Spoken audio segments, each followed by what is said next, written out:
حضرت امام زین العابدین یہ کربلا کے وہ شخص ہیں جنہوں نے سارا منظر اپنی آنکھوں سے دیکھا تھا. اتنے دکھ کسی کو نہیں پہنچے جتنے زینب اور زین العابدین کو پہنچے ہیں.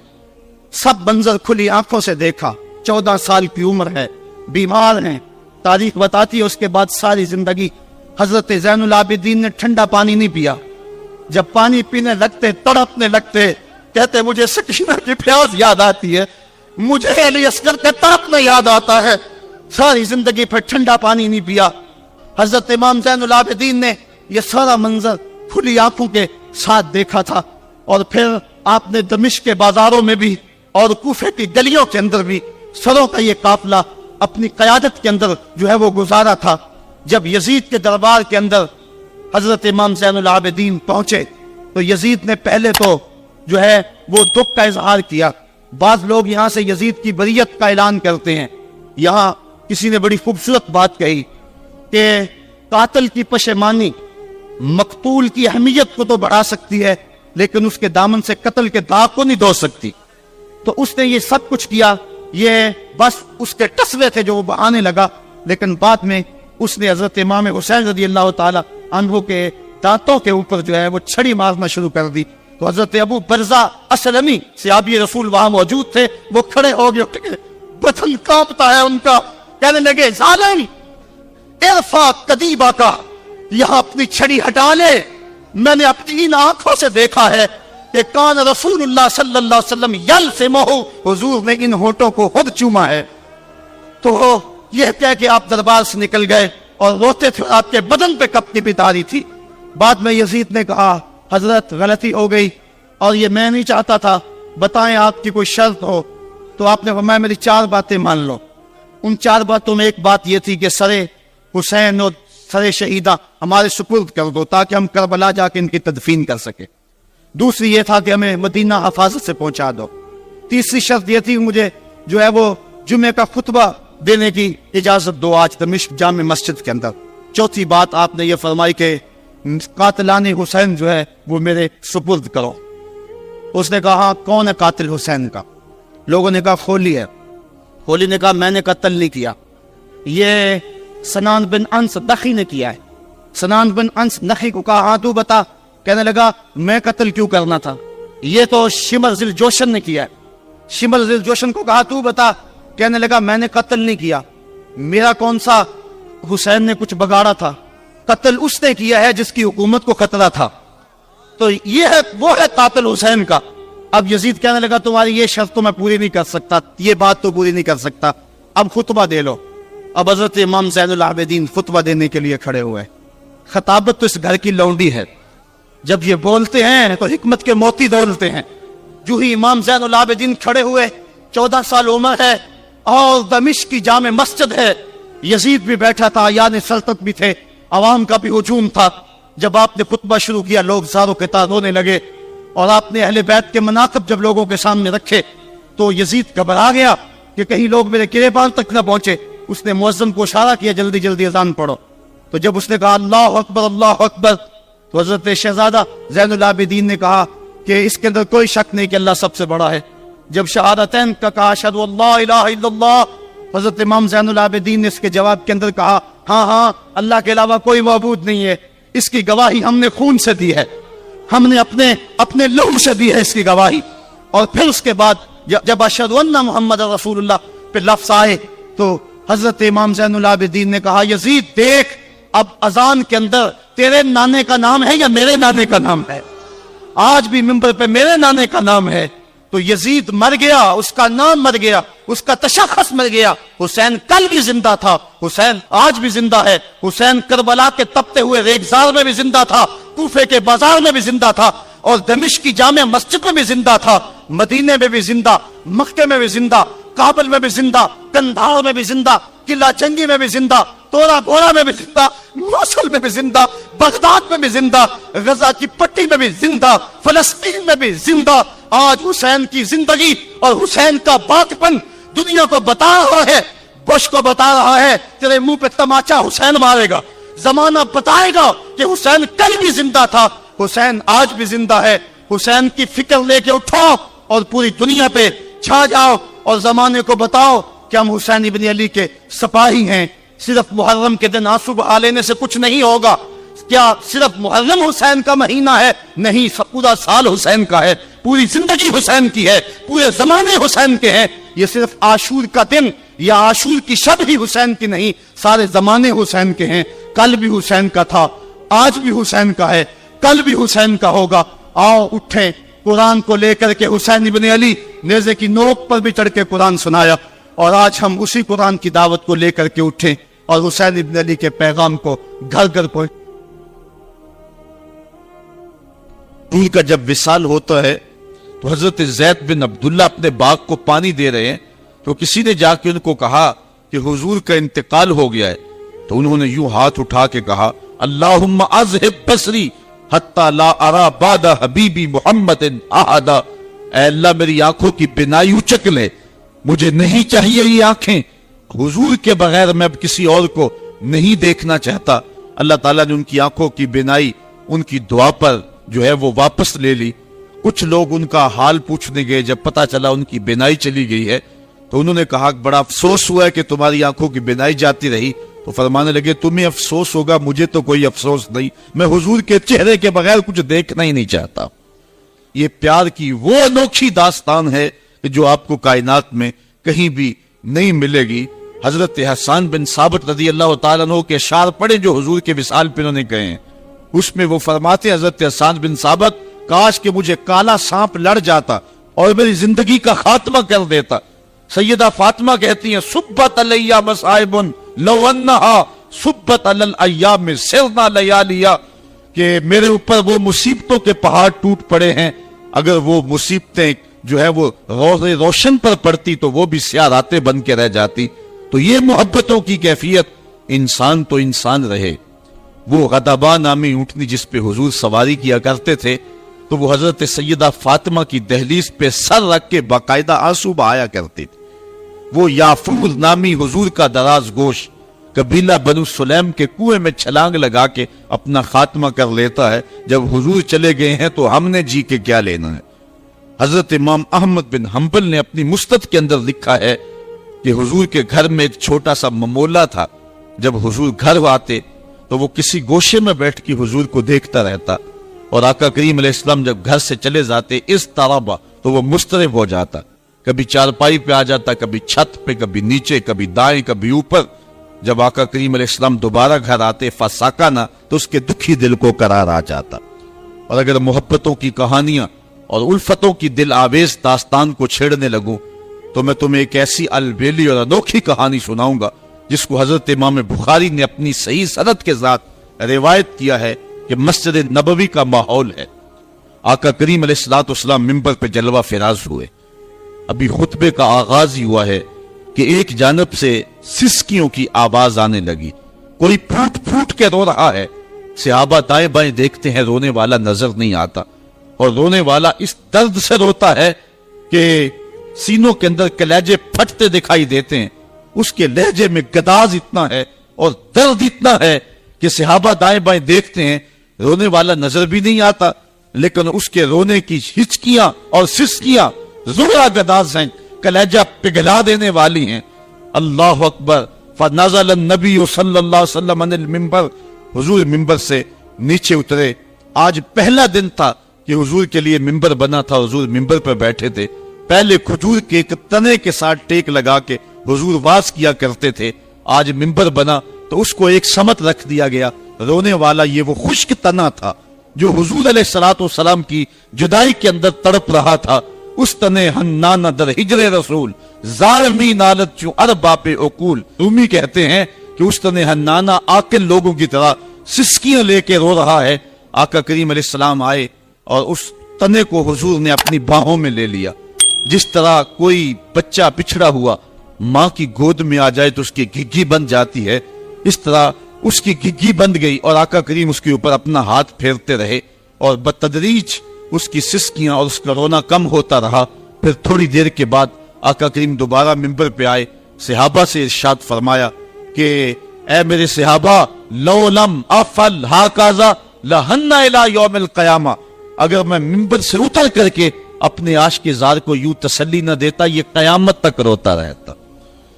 حضرت امام محمد بن سیرین ایک بزرگ ہوئے ہیں، آپ فرمایا کرتے تھے کہ جب حضور کی محبت کا عالم یہ ہے کہ خشک لکڑیوں کو بھی جدائی برداشت نہیں ہے، تو حضور علیہ السلام کے جو غلام ہیں پھر ان کی محبت کا عالم کیا ہوگا۔ کربلا کے میدان میں حضرت امام حسین کے پاس ایک شکی آیا اور بڑی دیدہ دہانی سے کہنے لگا کہ دیکھو فرات کی نہر، اس کی لہریں اور اس کی موجیں اپنی پوری روانی کے ساتھ بہ رہی ہیں اور تمہیں ایک گھونٹ بھی نہیں ملے گا۔ تو حضرت امام حسین رضی اللہ تعالیٰ عنہ جو پیاس کاٹ رہے تھے، آپ کا خاندان پیاس سے بیٹھا تھا اور اللہ پر صابر تھے، آپ غصے اور جلال میں آئے اور ایسے ہاتھ اٹھائے اور کہا مالک آل محمد کو تانے دے رہا ہے، حوض کوثر کے وارثوں پہ بات کر رہا ہے، اللہم امت ہو اتشانن، اے اللہ اس کو پیاسا مار۔ بس یہ لفظ زبان سے نکلنے تھے کہ اس کا گھوڑا بدکا اور رکاب میں اس کا پاؤں پھنسا اور وہ چیختا روتا رہا اور پانی پانی پکارتا رہا اور اس حالت کے اندر مر گیا۔ اگر ان کے ہاتھ اٹھ جاتے تو وہاں اس امتحان گاہ میں کوئی راستہ نکل سکتا تھا، لیکن حضرت امام حسین رضی اللہ تعالیٰ عنہ نے کوئی راستہ نہیں لیا، کوئی کمپرومائز نہیں کیا۔ آپ نے فرمایا کہ ایک ہی بات ہے کہ میں یزید کے ہاتھوں میں ہاتھ نہیں دوں گا۔ یزید کا اصرار یہ تھا کہ تم میری بیعت کر لو، میں تمہیں سب کچھ دوں گا۔ بہت سارے لوگ ہم نے دیکھے ہیں کہ جب وہ باطل کے خلاف کھڑا ہونے کی بات کرتے ہیں تو ان کی گفتگو میں بڑا تن تنا ہوتا ہے، ہم یہ کر دیں گے، ہم وہ کر دیں گے، لیکن جب حکومت وقت ان کا میٹر کاٹ دے تو پھر وہ یو ٹرن لے لیتے ہیں۔ وہ اتنی تکلیف بھی گوارا نہیں کرتے جو چمک چمک کے بات کر رہے ہوتے ہیں۔ میں سلام نہ کر لوں، بیٹوں کی گردنیں کاٹ دی گئی، حسین نے پھر بھی یو ٹرن نہیں لیا ہے، حسین نے پھر بھی راستہ تبدیل نہیں کیا ہے، استقامت کا کوہ گرا بنے رہے۔ اور اس امتحان گاہ میں حضرت امام حسین رضی اللہ تعالیٰ عنہ نے جس پامردی کے ساتھ، جس جرأت کے ساتھ قیام کیا، وہ تاریخ کا ایک انوکھا باب ہے۔ میں ایک بات کہا کرتا ہوں کہ لوگ سر بچانے کے لیے ہاتھ دے دیتے ہیں، لیکن امام حسین نے ہاتھ بچانے کے لیے سر دے دیا اور یزید کے ہاتھ میں ہاتھ نہیں دیا۔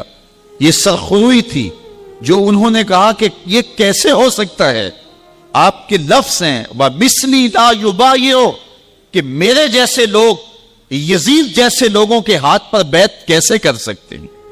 یہ بات ذہن میں رکھیے کہ یہ جو مسلح کی امامت ہے یہ امامت صغرا ہے، چھوٹی امامت ہے۔ اس میں تو اگر امام کی داڑھی کا سائز چھوٹا ہو، حد شریعت سے کم ہو، تو اس کے پیچھے نماز نہیں پڑھی جاتی۔ اگر وہ اچھی طرح سے پاؤں نہیں لگاتا ہے تو اس کے پیچھے نماز نہیں پڑھی جاتی۔ اگر وہ فاسق مولن ہے تو اس کے پیچھے نماز نہیں پڑھی جاتی۔ اور جو مسلح کبرا، امامت کبرا کا امام ہے تو وہ جیسا بھی ہو اس کے ہاتھ پہ بیعت کر لیں گے۔ یہ آج کے دور کا مفاد پرست تو کر سکتا ہے جو قیمے والے نان پہ ووٹ دے دیتا ہے، جس کی رگوں میں محمد عربی کا خون ہے، بھلا اس سے یہ کیسے گوارا ہو سکتا تھا۔ آپ نے اعلان کرتے ہوئے کہا وَيَزِيدُ بْنُ مُعَاوِيَةَ فَاسِقٌ فَاجِرٌ قَاتِلُ النَّفْسِ مُعْلِنٌ بِالْفِسْقِ شَارِبُ الْخَمْرِ، یزید فاسق ہے، فاجر ہے، اعلانیہ فسق کرتا ہے، مسلمانوں کا قاتل ہے، شراب پیتا ہے۔ حسین ابن علی اس کی کیسے بیعت کر سکتا ہے؟ میں ڈٹ کے ڈنکے کی چوٹ پہ یزید کی بیعت کا انکار کرتا ہوں۔ اب اس کی قیمت کتنی دینی پڑے گی؟ جتنی بھی قیمت مجھے دینی پڑے وہ میں قیمت ادا کروں گا۔ میں تمہارے لیے ایک مثال پیش کرنا چاہتا ہوں، اور آپ نے وہ مثال، روشن مثال پیش کی۔ دیکھیے کربلا کے میدان میں حضرت امام حسین اگر نہ جاتے، کوئی راستہ لے لیتے، تو مجھے یہ بتائیے کیا آج ہمارے اندر موجود ہوتے؟ موت تو برحق ہے، لیکن آپ نے وہ راستہ اختیار کیا جو موت کا نہیں تھا، حیات کا تھا۔ حضرت امام حسین رضی اللہ تعالیٰ عنہ سرخرو ہوئے، وہ کامیاب ہوئے، وہ بامراد ہوئے، سب کچھ لٹا کر کے بھی پھر بھی حسین آج زندہ ہے، اور یزید کا نام سوائے دشنام کے باقی نہیں ہے۔ یہ شروع سے پیغمبر حسن و جمال حضور علیہ السلام کی توہین و تنقیص کو شعار زندگی رکھتے ہیں۔ تو ایک زمانے میں انہوں نے سازش کی اور آقا کریم کے روضہ اطہر سے حضور کے جسد اطہر کو چرانے کی سازش کی، اور جس کی حفاظت میرا رب کرے کون اس محبوب کا بال بیکا کر سکتا ہے۔ یہ جو کچھ ہو رہا ہے یہ ہمارا امتحان ہے، ورنہ جس کے سر پہ وارا فانا لاکا ذکر کا تاج میرے رب نے رکھا ہے، بھلا اس کی شان کو کوئی گھٹا سکتا ہے؟ جدا ذکر خدا بلند کرے کیڑا جمعہ حسن و بند کرے، اس ذکر دا حافظ آپ خدا پڑھو لا الہ، خود اللہ حفاظت کرنے والا ہے ذکر کی۔ یہ تاج رب نے محبوب کے سر پہ رکھا ہوا ہے، اس لیے چاند کی طرف منہ کر کے تھوکنے سے چاند کی نوری کرنوں کو میلا نہیں کیا جا سکتا۔ تھوکنے والے کا اپنا منہ گندا ہوگا، لیکن چاند کل بھی روشن تھا، چاند آج بھی روشن رہے گا۔ مدینے والے چاند کی عظمتوں کو کوئی گہنا سکتا ہی نہیں ہے، کیونکہ جس کے سر پہ وارا فانا لکا ذکر کی چادر میرے رب نے تان دی ہے، اس کی عظمتوں کو کوئی گھٹا سکتا ہی نہیں ہے۔ یہ امتحان ہمارا ہے، یہ آزمائش ہماری ہے۔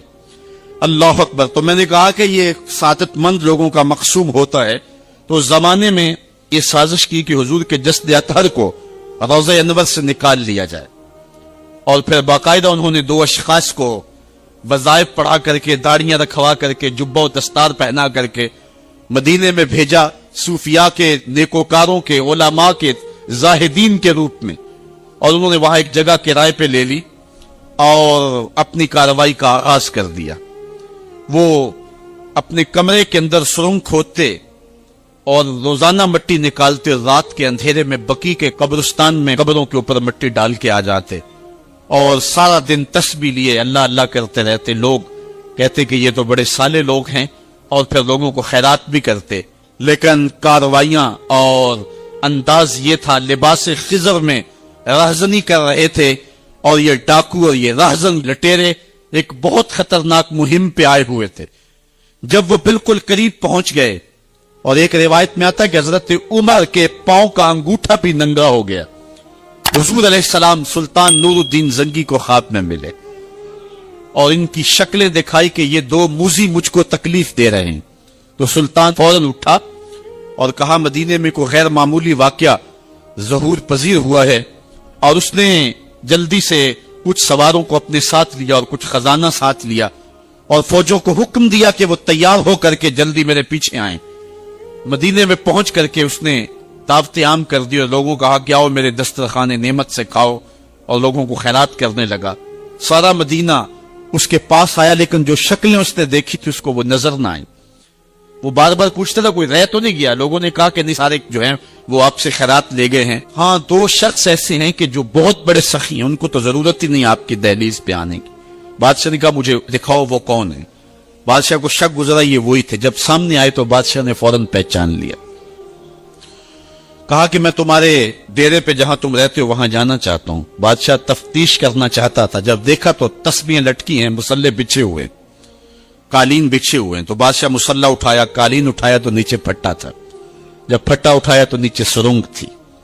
پھر بادشاہ نے ان کو جانوروں کے پیچھے بندھوا کر کے چروا دیا، اور میں نے تاریخ میں پڑھا سلطان نور الدین زنگی مدینے کی گلیوں میں پھر اس کے بعد روتا پھرتا تھا، اور اس کی آنکھوں میں آنسو تھے، اور کہتا تھا یا رسول اللہ تمہاری مہربانی، تو یہ ڈیوٹی میرے ذمہ لگائی ہے، ورنہ کائنات بھری پڑی تھی۔ یہ سعادت مندی میرا مقدر کہ اس نوکری کے لیے مجھے منتخب کیا ہے۔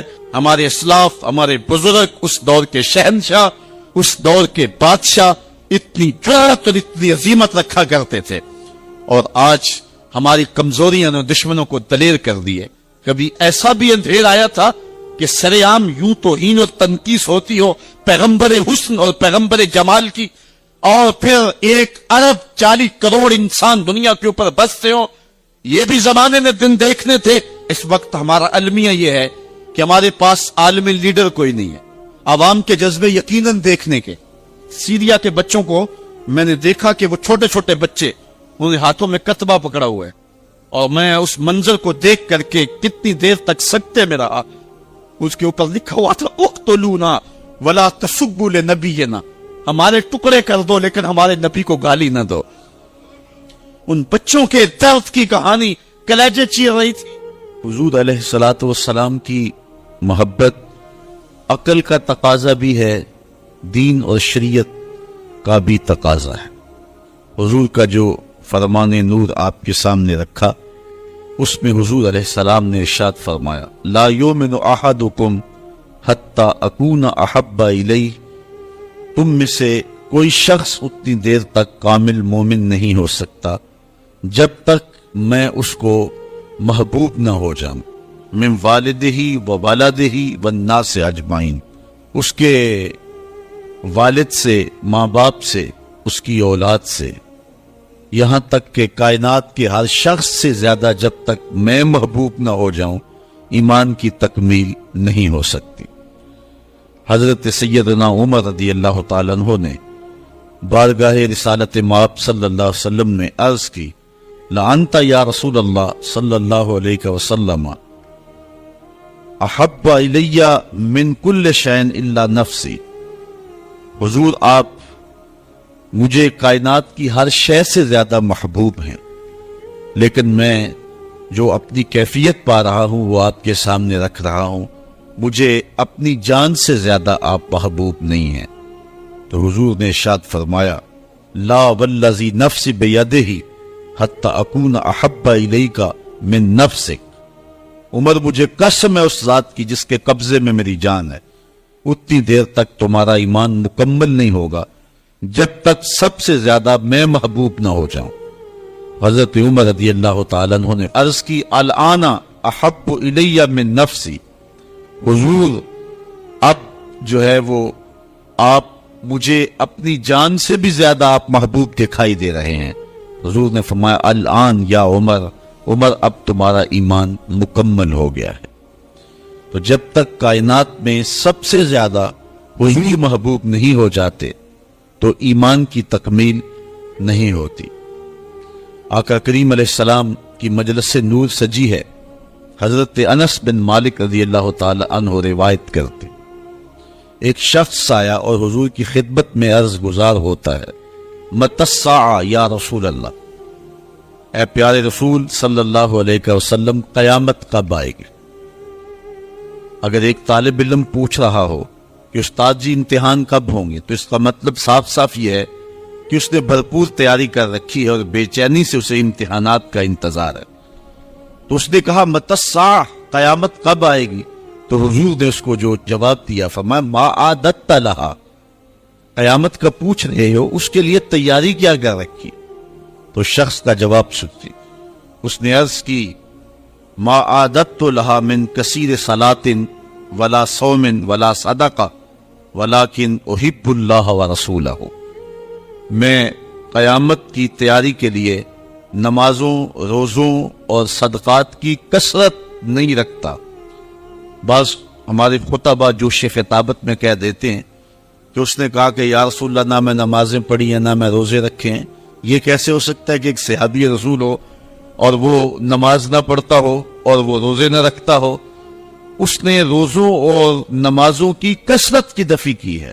لفظ جو حدیث کے ہیں وہ یہ ہیں، اس نے کہا ما عادت لہا من کثیر صلاۃ ولا صوم ولا صدقہ، میرے پاس نمازوں اور روزوں اور صدقے کی کثرت نہیں ہے.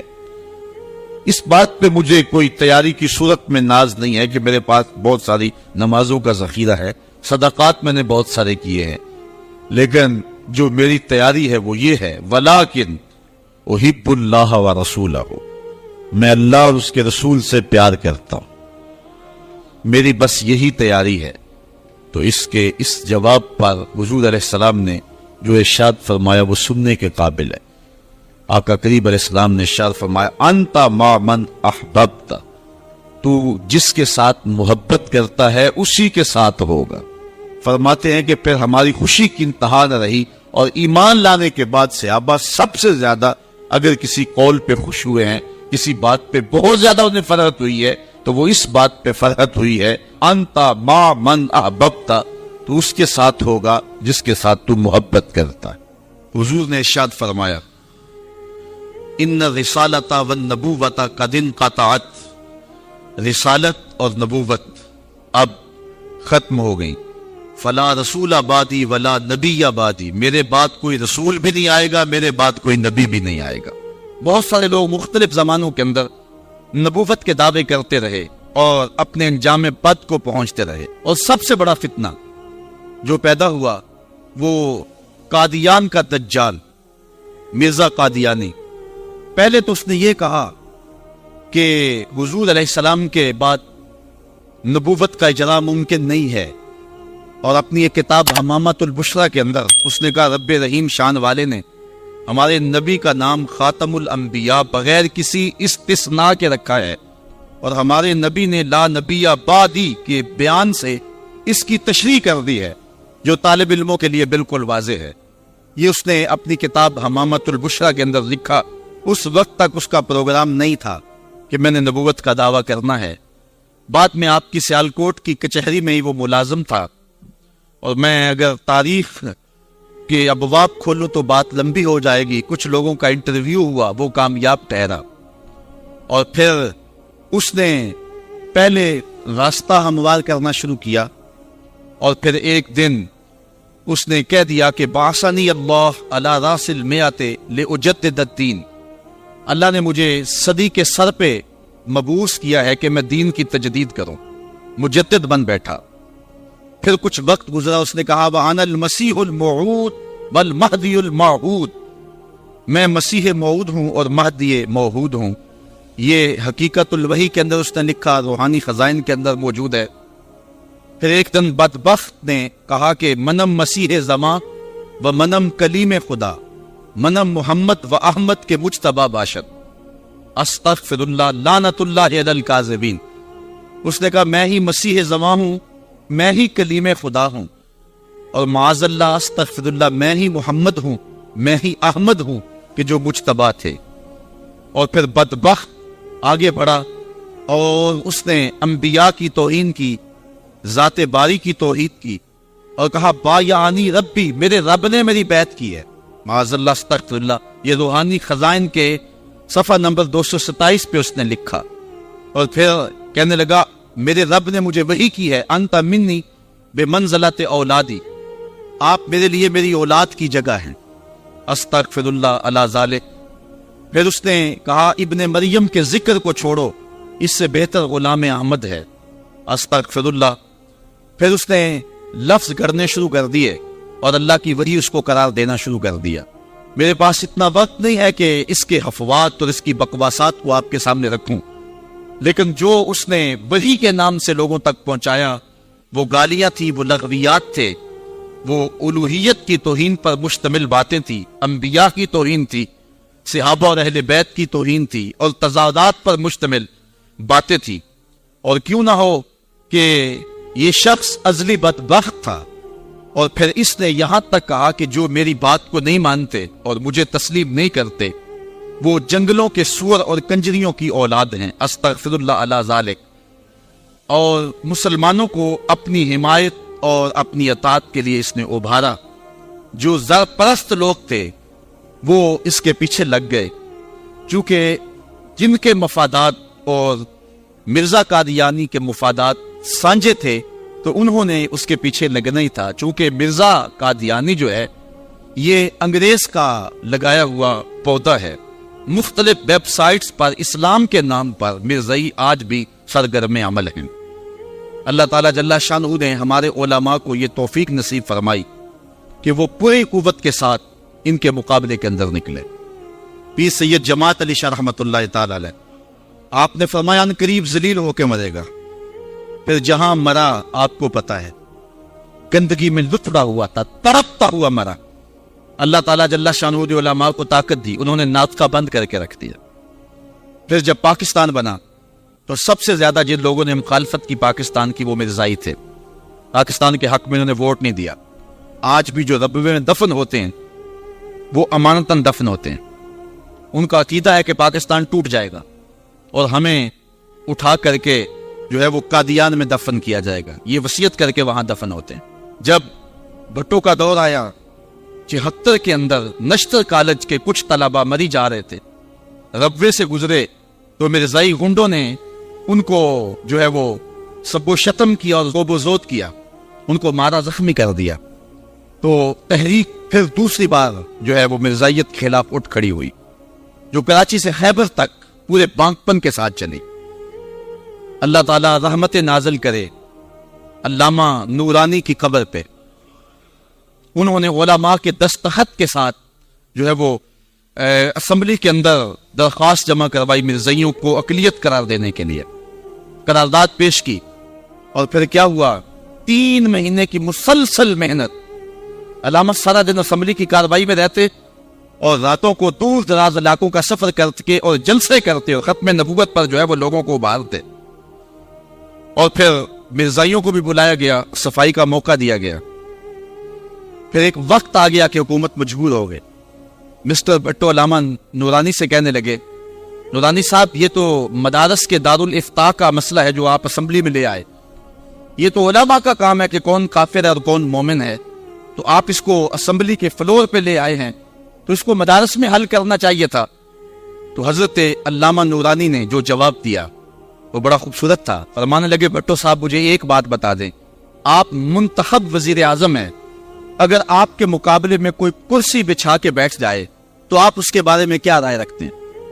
تو بھٹو کہنے لگا، یا وہ باغی ہے یا وہ پاگل ہے. تو کہا، بھٹو صاحب وزارت کی کرسی چھوٹی ہے، ختم نبوت کی کرسی بڑی ہے.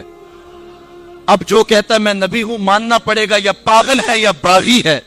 پھر وہ وقت آیا، 7 ستمبر کی شام تھی کہ اسمبلی کے فلور پر جدھر دیکھتے تھے نعرہ رسالت اور نعرہ توحید